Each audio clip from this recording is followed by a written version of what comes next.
Hi everyone, welcome back to our channel. ఈరోజు మన ఛానల్లో వచ్చేసి ఒక కొత్త రెసిపీ తోటి మీ ముందుకు వస్తున్నాను. సాయంత్రం ఏదైనా కొత్తగా డిఫరెంట్గా ట్రై చేయాలి అనుకుంటే ఒకసారి ఈ రెసిపీ చేయండి. చాలా అంటే చాలా టేస్టీగా ఉండిద్ది. ఈ సమ్మర్కి వచ్చేసి ఇది మంచి రెసిపీ అన్నమాట. ఈ రెసిపీ కోసం పెద్దగా కష్టపడిన అవసరం లేదు. ఇంట్లో కప్పు గోధుమ పిండి, బంగాళాదుంప ఉంటే చాలు, ఈజీగా చేసుకోవచ్చు. 10 నిమిషాల్లో అయిపోయిద్ది. సడన్ గా మన ఇంటికి ఎవరైనా గెస్ట్లు వచ్చినప్పుడు ఏం చేయాలో తికమక పడేటప్పుడు ఈ రెసిపీ చేయండి. చాలా అంటే చాలా ఇష్టంగా తింటారు. సో ప్రాసెస్ లోకి వెళ్ళిపోదాం. ఫస్ట్ కుక్కర్ తీసుకొని అందులోకి 2 బంగాళదుంప యాడ్ చేసుకొని కొంచెం సాల్ట్ కూడా వేసుకొని బంగాళదుంప మునిగే వరకు వాటర్ పోసుకొని జస్ట్ 3 విజిల్స్ రానివ్వండి. అంతే. 3 విజిల్స్ కల్లా చాలా సాఫ్ట్‌గా ఉడుకుతాయి. ఈ రెసిపీ‌ల కల్లా మెయిను బంగాళదుంప సాఫ్ట్‌గా కుక్ చేసుకోవాలి. ఎంత మెత్తగా కుక్ చేసుకుంటే రెసిపీ అనేది అంత బాగొచ్చిద్దనమాట.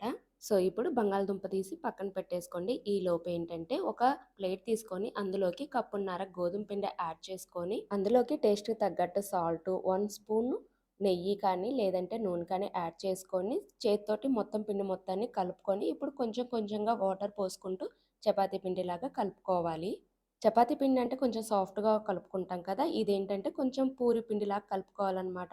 మరీ సాఫ్ట్‌గా కాదు, మరీ గట్టిగా కాదు. మీడియంగా కలుపుకొని పెట్టుకోవాలి ఈ రెసిపీకి. ఇలా కలుపుకున్న పిండిని మూత పెట్టి పక్కన పెట్టేసుకోండి. ఇప్పుడు పొటాటోకి ఇలా పైన ఉన్న తొనంతా తీసేసి ఇలా స్మాష్ చేసుకోవాలి. ఎక్కడ పొటాటో పీస్ అనేది లేకుండా చాలా అంటే చాలా సాఫ్ట్‌గా ఇలా చాలా స్మూత్‌గా కలుపుకోవాలి స్పూన్ తోటి. లేదు అనుకుంటే మిక్సీ పట్టుకోవచ్చు.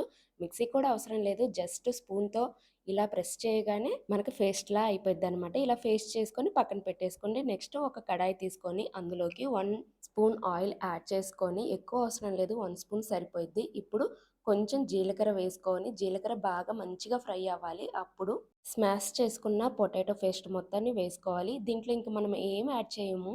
అల్లం వెల్లుల్లి పేస్టు, కారం అలాంటిది ఏమి యాడ్ చేయమన్నమాట.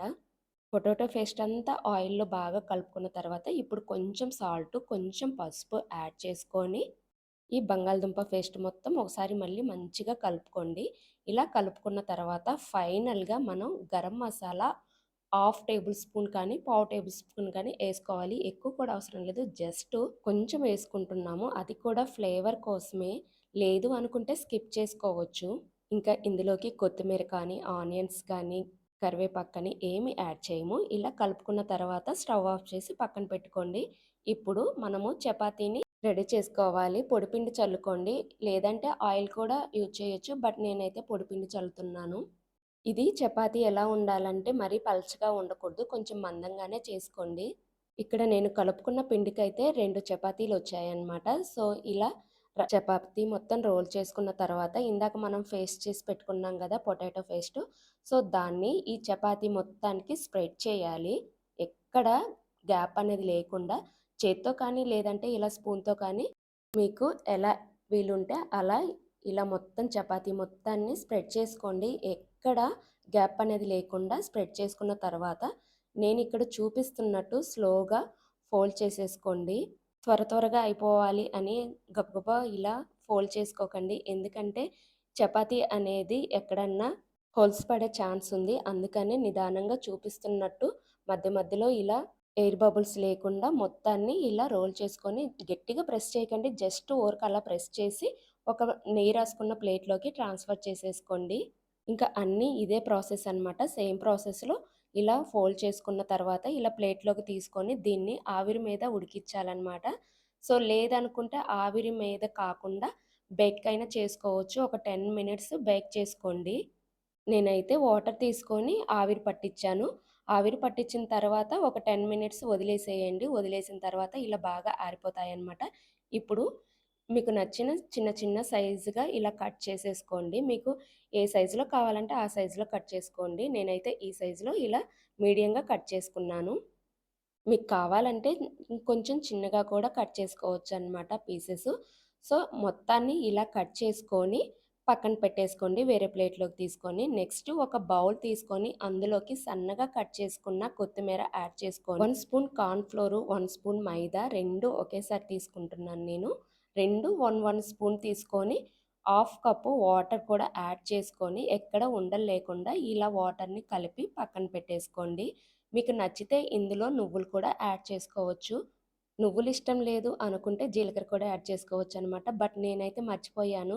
ఇప్పుడు ఇలా కలుపుకున్న వాటర్‌లోకి ఇందాక మనం కట్ చేసుకున్న చపాతీ రోల్ ఉంది కదా! దాన్ని ఒక పీస్ తీసుకొని ఇందులో వాటర్‌లో ముంచి ఒకసారి బాగా కోటింగ్ ఇచ్చి వేడి వేడి ఆయిల్‌లో డీప్ ఫ్రై చేసుకోవాలి.